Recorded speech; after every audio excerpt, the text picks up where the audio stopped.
हरियाणात काँग्रेसकडनं भाजपचा सुपडा साफ झालेला आहे। हरियाणात काँग्रेसनं बहुमताचा आकडा पार केलेला आहे। समोर येणारे कल जे आहेत त्यात जोरदार मुसंडी काँग्रेसनं मारलेली हरियाणामध्ये पाहायला मिळते। तर जम्मू काश्मीरमध्ये जर आपण बघितलं तर काँग्रेस आणि नॅशनल कॉन्फरन्सला चांगलंही यश आलंय। काँग्रेस नॅशनल कॉन्फरन्सनं बहुमताचा आकडा पार केलेला आहे आणि त्यामुळे एक्झिट पोल प्रमाणे निकाल समोर येताना पाहायला मिळत आहे। हरियाणात भाजपचा गड काँग्रेसनं अक्षरशः भेदून काढलेला आहे। 10 वर्षांची सत्ता काँग्रेसनं उलथवून लावण्याचं काम केलंय। तर जम्मू काश्मीरमध्ये तब्बल 10 वर्षांनी झालेल्या निवडणुकांमध्ये भाजप पिछाडीवरती गेलेला आहे आणि काँग्रेस आणि नॅशनल कॉन्फरन्स हे मात्र जोरदार मुसंडी मारताना पाहायला मिळत आहेत। सध्याची आपण राजकीय गणितं पाहिली तर ती गणितं पूर्णपणे फिरलेली पाहायला मिळत आहेत। अँटी इन्कम्बन्सीचा परिणाम जो आहे तो मोठ्या प्रमाणात आहे। हरियाणामध्ये प्रचंड नाराजी ही वेगवेगळ्या क्षेत्रांमधनं आपण यापूर्वी पाहिली होतीच। मग ते शेतकरी असतील, खेळाडू असतील। अधिक बोलूयात, वरिष्ठ पत्रकार व्यंकटेश केसरी आपल्या सोबत आहेत। व्यंकटेश सर, स्वागत आहे आपलं एनडीटीव्ही मराठीमध्ये। येणारे हे जे काही निकाल आहेत किंवा कल आहेत आपण सध्या हे बघतोय ते त्यावरती पहिलं तुमचं विश्लेषण। असे की हे याच्यामध्ये अनपेक्षित काही नव्हतं। जम्मू काश्मीर मधल्या ज्या निवडणुका झाल्या सर्वोच्च न्यायालयाच्या सांगण्यानुसार झाल्या। 370वा कलम आम्ही रद्दबातल केला आणि काश्मीरला मुख्य प्रवाहात आणलं म्हणून जो एक प्रकारचा दावा म्हणा किंवा जो एक प्रकारचा तर्क केंद्र सरकारकडनं आणि भाजपकडनं दिला जात होता, तर त्याला तिथं प्रतिसाद मिळालेला दिसत नाहीये। याचं कारण असं आहे की एक तर काश्मीर व्हॅलीमध्ये भारतीय जनता पक्षाचं स्वतःचं काही नेतृत्व नाही आणि जम्मूमध्ये जी त्यांची ताकद होती तिकीट वाटपात गडबड झाली। कारण पहिली जी लिस्ट भाजपने रिलीज केली होती उमेदवारांची ती त्यांनी 2 तासात मागे घ्यावी लागली। म्हणजे कुठेतरी आकलनात कमी होते, स्ट्रॅटेजीमध्ये कमी होते आणि प्रचारात कमी झाले ते। आणि त्याचा दृश्य परिणाम जम्मूमध्ये भाजप त्याला मार बसलेला असले त्यामुळे हे सर्व परिणाम भाजपच्या विरुद्ध जाताना दिसतात। हरियाणामध्ये जवान, किसान आणि पहिलवान हे 3 मुद्दे काँग्रेसच्या विरोधात गेले। 10 वर्षाचा अँटी इन्कम्बन्सी होता। याच्याशिवाय मागच्या वर्षी म्हणजे मागच्या निवडणुकीमध्ये 2019च्या लोकसभेमध्ये भाजपला ताकद मिळाली तिथे, पण विधानसभेमध्ये भाजपला बहुमत नव्हतं। जननायक जनता पार्टी ही जी दुष्यंत चौटाला आहे त्यांच्या पाठिंब्याने भारतीय जनता पक्ष सत्तेत राहिला तिथे। म्हणजे ही जी उतरण आहे ती मागच्या विधानसभेपासूनच सुरू झाली होती, परंतु नवीन नेतृत्व तयार करणे आणि त्यामध्ये भारतीय जनता पक्ष कमी पडला आणि जे शेतकऱ्यांचं आंदोलन होतं त्या आंदोलनाला कुठेतरी त्याची जी चेष्टा करण्याचं जे झालं होतं, बाहेरची मदत आहे, श्रीमंत शेतकऱ्याचं आंदोलन आहे, भारतामधून त्याला प्रतिसाद नाही वगैरे वगैरे, ते महागात पडलं। नंतर ती जी पहिलवानचा जो होता तो मुद्दा तर तो पूर्ण भारतात गाजला होता की महिला पहिलवानांना तिथे कशा पद्धतीनं त्यांचं शोषण केलं जातं त्या कुस्तीच्या याच्यामध्ये संघटनेमध्ये आणि त्याला भारतीय जनता पक्षाने ताकद दिली, त्यांना ऍक्शन घेण्यामध्ये दिरंगाई केली आणि ह्या सर्वांचा परिणाम आज दिसतो की भारतीय जनता पक्षाने दोन्ही राज्यात मार खाल्लेला आहे। परंतु हा जो सिलसिला आहे तो आता सुरू झालेला नाहीये। लोकसभेमध्ये सुद्धा भारतीय जनता पक्षाला बहुमत मिळू शकलं नाही 400 पार नारा दिल्यानंतर आणि इथे या 2 राज्यात त्यांना जो मार बसलेला आहे त्याचा परिणाम महाराष्ट्रात होऊ शकतो अशी चर्चा एक्झिट पोलच्या सुमारासच सुरू झाली आल्या। त्यामुळे पाहिजे आता याच्यामध्ये भारतीय जनता पक्ष कशा पद्धतीने हँडल करतो। हे मात्र खरं की काँग्रेसला याच्यासाठी वरदान आहे, काँग्रेस आणि प्रादेशिक पक्षांना। म्हणजे जी एक चर्चा होती की काश्मीरमध्ये कुणालाच बहुमत मिळणार नाही आणि मग नॅशनल कॉन्फरन्स भाजपचा आघाडी होईल किंवा पीडीपी भाजप आघाडी होईल किंवा साधारणतः 400-385 जे इंडिपेंडेंट उभे केले होते त्यांना सरकारी उमेदवार म्हणायचे ते आणि भारतीय जनता पक्षामधून सरकार बनवतील अशी अटकळ लावली जात होती। परंतु जे ट्रेंड आपण पाहतोय सध्या त्या ट्रेंडमध्ये ह्याला फारसा काही वाव दिसत नाही। व्यंकटेश सर, मुळात तुम्ही जो महाराष्ट्राचा उल्लेख केलात या अनुषंगानं सध्या जर आपण पूर्णपणे चित्र पाहिलं म्हणजे भारतामध्येच लोकसभेपासूनच आपण बघतोय की कशा पद्धतीनं पिछाडी जी आहे ती भाजपच्या बाबतीत पाहायला मिळते. यामध्ये अनेक गोष्टींचा समावेश आहे. एकतर दिरंगाईचा तुम्ही उल्लेख केलाच, मात्र ही दिरंगाई होण्यामागे प्रादेशिक पक्षांना एकत्र घेऊन एकतर त्यांना संपवण्याचा कट आखला जातोय अशीही एकीकडे ओरड होती आणि दुसरीकडे त्यांना एकत्र घेऊन पक्ष स्थापनेचा जो काही आटोकाट प्रयत्न होतोय ते यामागचं मुख्य प्रमुख कारण असू शकतं का? कारण तशा पद्धतीचा हे जे काही प्रयोग केले जात आहेत ते लोकांना रुचत नाहीयेत. असं आहे की इंडिया ब्लॉकला इंडी ब्लॉक म्हणायचं म्हणजे त्याची चेष्टा करायची. त्याच्यानंतर राजकीय पक्षांना राजकीय मुकाबला करण्यापेक्षा सरकारी यंत्रणा म्हणजे ईडी असेल, सीबीआय असेल, इन्कम टॅक्स असेल याचा वापर करायचा. ह्या गोष्टी फार काळ भारतीय लोकांना फार आवडत नाहीत. या गोष्टी राजकारण असेल तर राजकारण करा तुम्ही, त्या पद्धतीने खेळा तुम्ही. त्यामध्ये इतर गोष्टी आल्या त्यामुळे काय झालं की एक तर प्रादेशिक पक्ष एकवटले गेले. एनडीए नावाला आहे की एनडीए मध्ये जे दोन प्रमुख पक्ष आहेत, नितीश कुमार यांचा जनता दल आणि चंद्रबाबू नायडू यांची तेलुगू देशम पार्टी, हे सुद्धा किती काळ राहतात हे सांगता येत नाहीये. भारतीय जनता पक्षाचं सध्याचं नेतृत्व आहे याची मानसिकता हे आघाडी सरकार चालवण्याची नाहीये. तांत्रिकदृष्ट्या एनडीए 2014 पासून आहे, त्यापूर्वी होते पण 2014 पासून सत्तेत आहे, पण तो एनडीएला कन्व्हेनर नाहीये.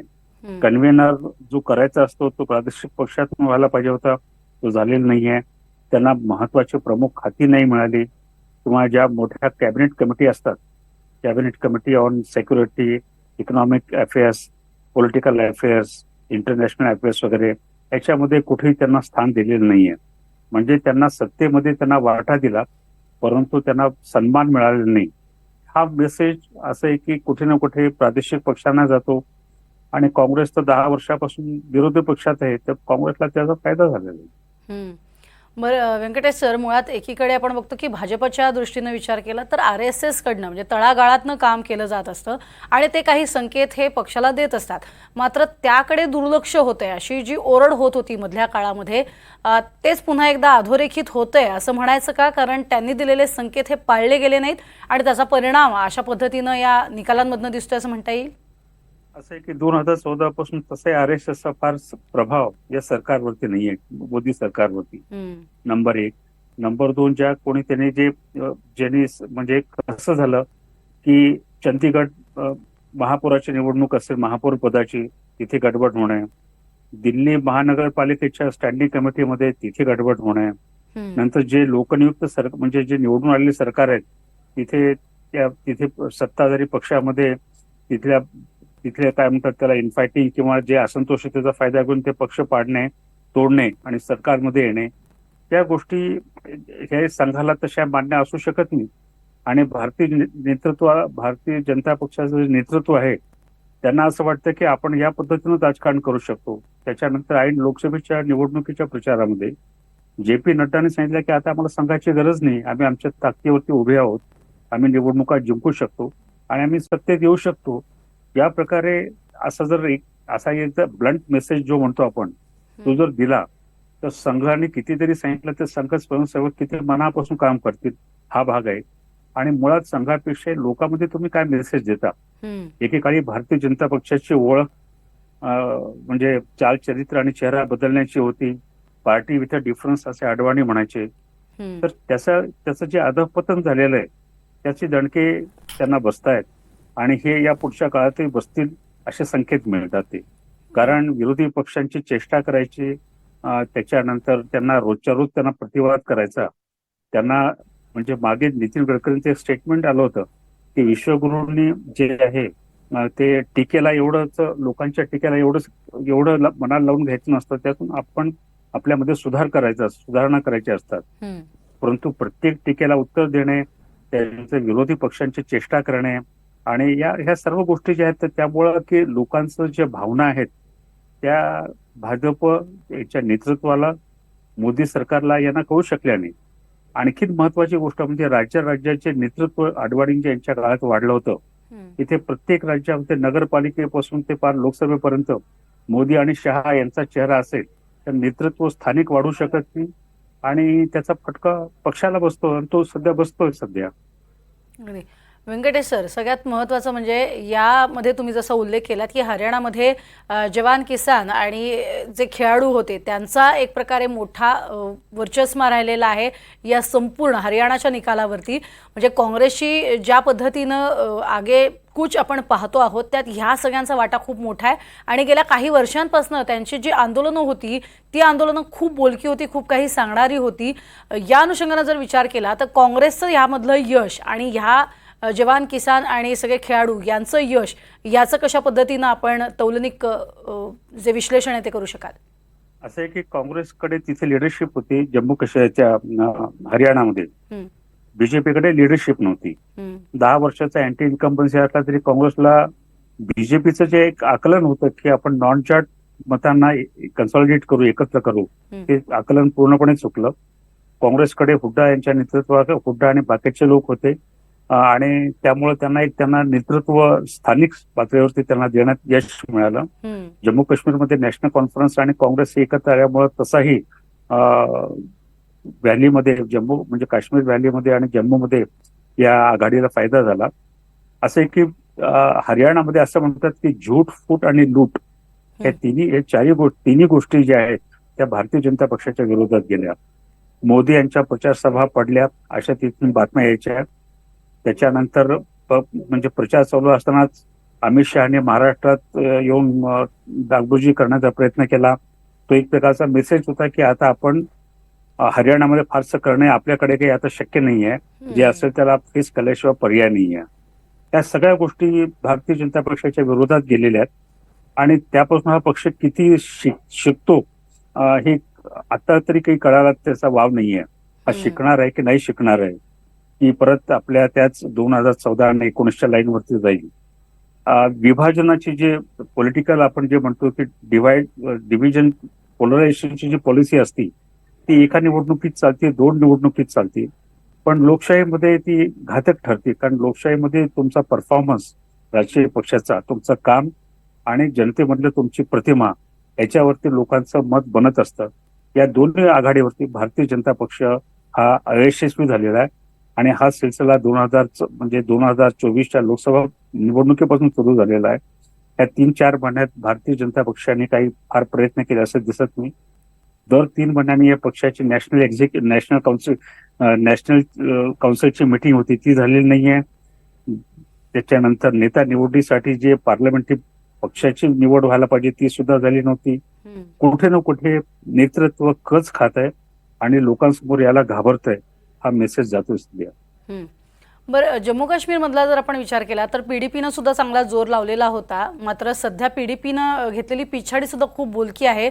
अगदी मेहबूबा मुफ्तींची मुलगी सुद्धा सध्या पिछाडीवरती आहे. यामागची काय प्रमुख कारणं असू शकतात? असे की पीडीपी एकटी गेलेली आहे. त्याच्यानंतर पीडीपी आणि भाजपचा अलायन्स झाला होता आणि हा कुठे ना कुठे काश्मीरमधल्या जनतेला तो आवडलेला नव्हता. आणि हा अलायन्स जो होता सरकारमध्ये असताना भारतीय जनता पक्षाने तो तोडला. तो का तोडला हे जगजाहीर होतं. एक तर त्यांनी करायलाच नको होतं आणि केल्यानंतर ते चालणार नव्हतंच, कारण हे अननॅचरल अलायन्स होतं. आणि काँग्रेस आणि नॅशनल कॉन्फरन्स हे एकत्र आल्यामुळे नॅचरली मतांसमोर एक सॉलिड असा पर्याय निर्माण झाला आणि त्याचा फायदा या अलायन्सला झाला आणि त्याचं नुकसान पीडीपीला होतं. पीडीपी तशीही आपल्या ताकदीने कधी जम्मू काश्मीरमध्ये आलेली नव्हती. मेहबूबा मुफ्तीचे वडील ते असताना सुद्धा आलेली नव्हती. त्यांचा आणि काँग्रेसचा अलायन्स झाला होता. आघाडीमध्येच त्यांना त्यांची ताकद वाढली. पण तो नॅशनल कॉन्फरन्सचा एक इतिहास होता. शेख अब्दुल्ला पासून उमर अब्दुल्लापर्यंत की हा पक्ष त्याची पाळंमुळं जास्त रुतलेली आहेत आणि त्याची मान्यता सुद्धा लोकांमध्ये आहे आणि एक लिडरशिप आहे. तर त्यामुळं बीडीपीला याला मार बसलेला पीडीपीला. व्यंकटेश सर, याचे सगळ्याचे परिणाम आता महाराष्ट्रात कशा पद्धतीने पाहायला मिळतील? कारण निवडणुका ज्या आहेत त्या पुढे ढकलल्या जाऊ शकतात का? असं आहे की पहिल्यांदा त्यांनी असं सांगितलं होतं की का डिलिंग केलं त्याला माहित नाही. वास्तविक पाहता हरियाणावर महाराष्ट्राच्या निवडणुका व्हायला पाहिजे होत्या, त्या त्यांनी घेतल्या नाहीत. निवडणूक आयोगाची विश्वासार्हता सगळ्यासमोर जनतेसमोर त्याविषयी बोलणं काही फारसं बरोबर नाही आहे. परंतु ह्या मुद्दाम त्यांनी डिलिंग अशा वेगळ्या केलेल्या आहेत आणि आता महाराष्ट्र आणि झारखंडच्या ते जेवढ्या महाराष्ट्राच्या निवडणुका पुढे पुढे ढकलतील आणि या सरकारला किंवा सरकारच्या माध्यमातून किंवा राष्ट्रपती राजवटीतून आपल्याला फायदा होईल असं त्यांचे जे गणित आहे त्याच्याने त्यांना आणखीन मार बसेल, कारण लोकांचं मत बदलेलं आहे. लोक महिना, दीड महिना, एक महिना अगोदर असे काही मतं बनत नसतात. महाराष्ट्रामध्ये जे प्रकार होतात राष्ट्रीय स्तरावरती त्याची अत्यंत वाईट पद्धतीने त्याची रिॲक्शन ऐकायला मिळते. महाराष्ट्रासारख्या प्रागतिक राज्यामध्ये ज्या पद्धतीनं या 2.5 वर्षात त्यांनी पक्षांतर पक्षफोडी झाल्या, त्याच्यानंतर न्यायालयीन त्याचे खटले झाले, निवडणूक आयोगाची भूमिका झाली, हे सर्व प्रकार हे वीट आणणारे होते. आणि म्हणून तुम्ही पाहत असाल की लोकसभेमध्ये ज्या पद्धतीनं मतदान व्हायला पाहिजे होतं ते झालेलं नाही. लोक घरी बसले.